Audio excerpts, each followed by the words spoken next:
a typical day was me working 2 jobs, going to school, and having someone keep my daughter at night because I didn't want her to not, I wanted her to go to school, but I didn't want her to not see me.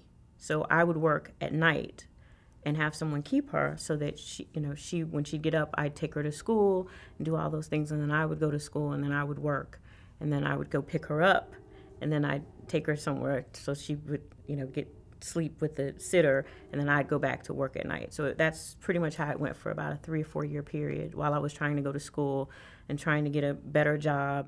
After 9/11, I was working for a bank, and they started laying folk off, and I was part of that process. I got another job, was just starting again, just getting the money, working, and then I got in a really bad car accident, and then I had to come off from work. So it was like I would get started and get some good momentum going, and then something would happen. 2003 was the first time I guess I would meet the definition of homelessness currently. There was a lot of, couch surfing, figuring things out, staying with friends, that kind of thing, right after I got out.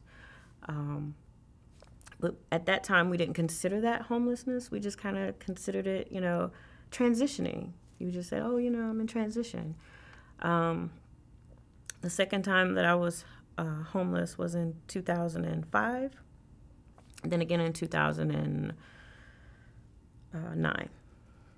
So kind of I just kept hitting bumps, and like I said, I get some momentum, and then another bump, and then it's like, we gotta work it out, and I'm not gonna give up. That's not gonna happen, but it's very difficult. It can be very difficult.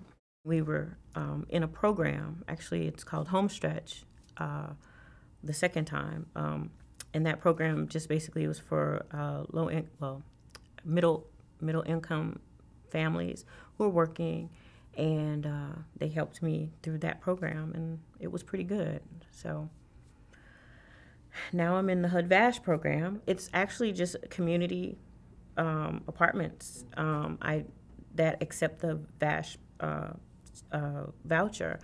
And that's the great thing about the program. You don't have to, it's not one building or one facility or anything.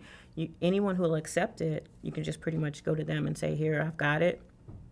And they coordinate through the HUD program, and you don't have to do anything but pay your rent, and then HUD pays the other portion, and it works out. And as you graduate, I say graduate, but as you have more income or things get better, your rent does go up, but it does offer you the opportunity to transition from renting to home ownership.